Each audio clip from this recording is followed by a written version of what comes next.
Écoutez plutôt des réactions de personnes qui sont allées vous rencontrer, Henri Vigneault, dans une séance et qui ressortent avec des réactions assez intéressantes. Écoutez.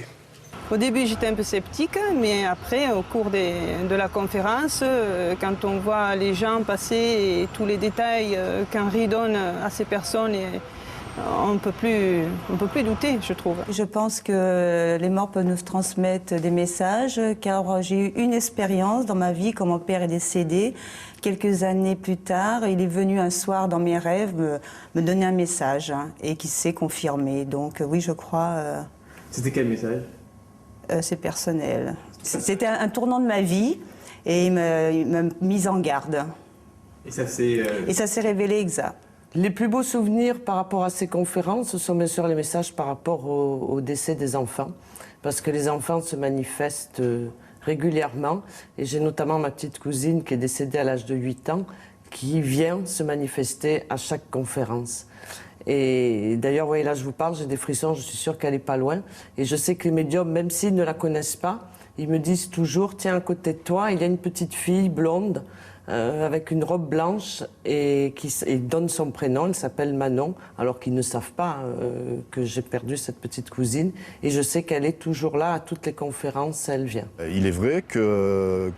Quand on voit comment ça se passe, on ne peut pas mettre en doute. Vous le sentez au cœur, c'est le cœur qui parle et qui s'ouvre. Je crois qu'on ne peut pas mettre en doute. Alors le moins qu'on puisse dire, c'est que ces personnes ont l'air conquis par ces témoignages, par ce que vous avez pu dire, Henri Vigneault. Pourtant, selon une étude, je me tourne vers vous, Evelyne Vallarino, vous travaillez sur les expériences autour de la mort.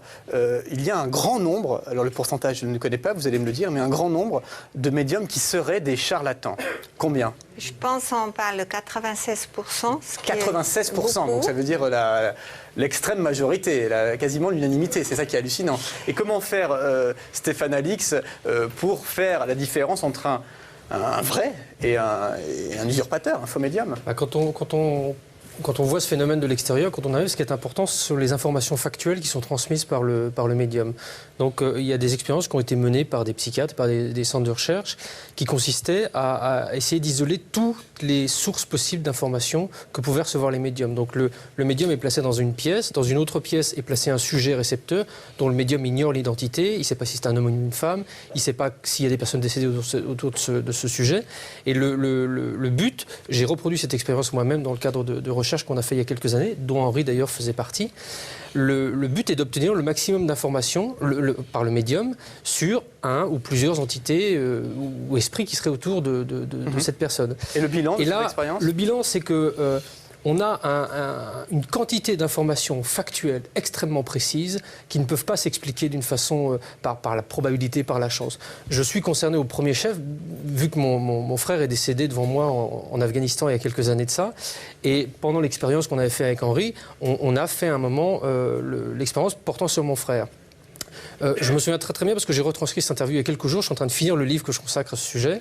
On commence l'entretien. Henri ne me connaît pas, il ne sait pas qui je suis, il ne sait pas d'où je viens, il ne connaît absolument rien de mon histoire. Il a une photo uniquement de mon frère. Il dit « Ah, ça c'est votre frère. » Ok, bon. Il pioche, ça peut tomber juste et pas mal. C'est un jeune homme, moi je suis un jeune homme, c'est cohérent. Il vous ressemble. Ouais. Tout de suite, je vois une différence d'âge, mais pas une grande différence d'âge. On a 3 ans de différence d'âge. Ok, c'est encore plouf-plouf, ça marche. Par contre, j'ai un choc à la tête. J'ai très très mal à la tête. Là. Ouh là là, c'est très violent. Mon frère est étudiant dans un accident de voiture. Il a eu une blessure à la tête importante. Je vois le chiffre 12. Est-ce que ça vous dit quelque chose ? Il est mort le 12 avril.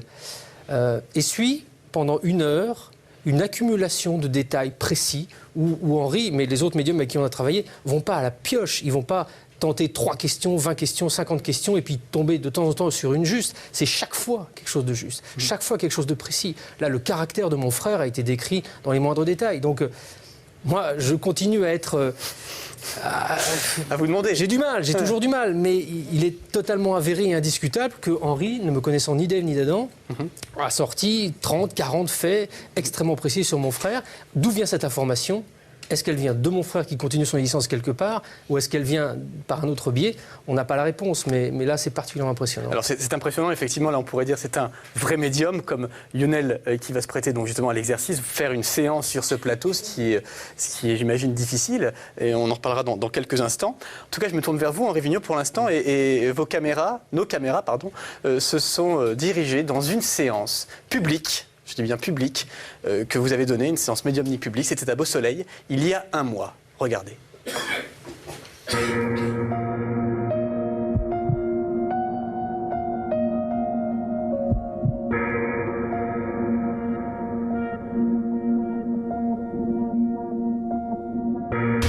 La soirée a été exceptionnelle, c'était très fort. Ça vous évoque qui, ça?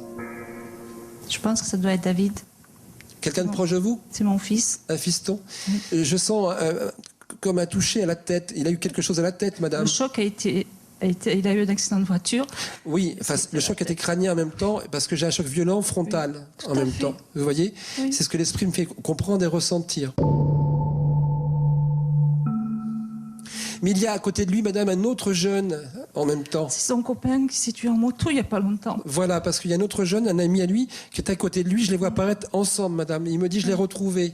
Tout à fait. Youssef, Joseph, c'est qui ça aussi? Ce sont des amis qu'il avait, oui. D'accord, d'accord, il pense à ces personnes-là aussi. Le message, ça, rien que d'en parler, ça fait froid. C'est un moment émouvant. C'est un moment qu'on ne peut pas oublier, qu'on l'a dans la mémoire en permanence.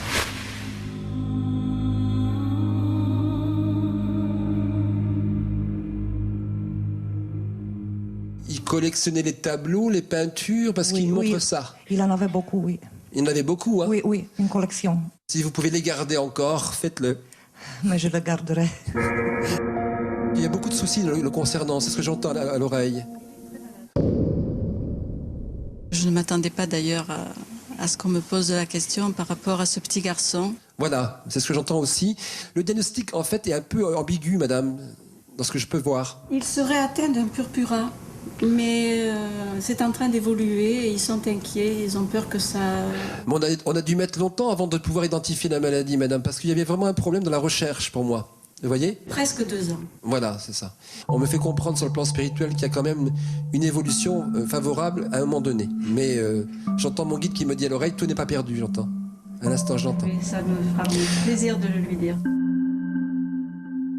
Il a fait de la moto à une époque, parce qu'il se montre avec une moto. Oui, il est mort en moto d'ailleurs. Ah d'accord, ok, donc c'est bien lui, vous voyez, parce qu'il me montre bien cette moto avec lui là, il la montre bien, il la restitue pour faire comprendre. Et donc il me montre bien comment il est parti. Mais il me dit à l'oreille, j'ai bien vécu, il me dit, et après, bon, ce qu'il me dit. Tout à fait. Et c'est très impressionnant, en plus il a prononcé des paroles que mon ami m'avait déjà dites. Voilà. Donc de leur entendre sa bouche, je sais que c'est vraiment ce qu'il pensait, ce qu'il avait dit. Donc c'est vraiment très très impressionnant. Est-ce que vous-même ou votre époux a travaillé dans une usine à une époque, dans une industrie? Non. Pourquoi je vois ça? Ça vous évoquerait quoi? Est-ce que par rapport à une activité, quelqu'un a eu affaire à une industrie et quelque chose comme ça, une usine? Non, je ne vois quelqu'un dans sa famille ou votre grand-mère proche d'elle, de vous? Moi, je vois ça en image. On dirait des usines de voitures, de véhicules. Ah, mon mari voulait travailler... oui, mon mari a failli travailler chez Peugeot ou chez Renault à Paris. Voilà. Quand il était jeune. Et c'est quelqu'un qui aime beaucoup l'automobile, les circuits automobiles. Et... Vous voyez, donc il est marqué par ça. Oui. Qui, Dominique? C'est qui ça, Dominique? Dominique, c'est un cousin germain à moi. Mais vous le voyez de temps en temps, c'est quelqu'un de proche quand même? Non, pas du tout. Pour moi, c'est comme s'il y avait un contact présentement ou alors à venir parce qu'il cherche à vous joindre, je sais pas. Parce que nous avons repris contact. Ah, voilà. Voilà. Donc il y a vraiment ce désir de reprendre contact, c'est bien ça. Voilà, tout à fait. Et j'entends mon guide en riant de l'autre côté qui me dit à ton tour. À mon tour à moi? Oui, de le rappeler. Oui, c'est exact, je devais le faire, je ne l'ai pas fait. Alors, voyez, on vous rappelle à l'ordre. Tout à fait. Voilà un rappel à l'ordre qu'on entend à la fin. Alors Henri Vigneault, très souvent au cours de ce qu'on a pu voir, vous dites « mon guide me dit », j'entends mon guide, c'est toujours le même. C'est qui ce guide? Le guide spirituel, c'est un être qui se manifeste au sensitif, au médium, par rapport à son travail, ce qu'il doit faire pour aider les gens. Alors, moi, je l'ai rencontré très tôt en décorporation. C'est lui qui m'a informé comme quoi je devais plus tard et très prochainement faire que ça, alors que j'avais un métier que j'adorais avant. Et il m'arrive très fréquemment, on va dire, de parler à quelqu'un en médiumnité, on va dire, ou alors dans le contact tout simplement, et d'être interrompu par cette voix et qui me donne une information qui n'a rien à voir avec la discussion que j'ai en cours avec la personne, par exemple. Alors justement, qui appelez-vous des défunts tout le temps? Vous ciblez une personne? C'est-à-dire que moi, depuis très très longtemps, maintenant, je sillonne la France pour aider les personnes qui sont dans le deuil, et notamment beaucoup les parents qui perdent des enfants, entre autres. Et la plus grande grâce, c'est vraiment d'avoir ces contacts et ces preuves pour aider justement les personnes qui sont en difficulté. Ouais. Pour moi, c'est redonner la foi. Vous vous retrouvez un peu là. Ça vous fait du bien de savoir que les gens sortent heureux. C'est merveilleux. Qu'ils ont ces messages de... Ouais.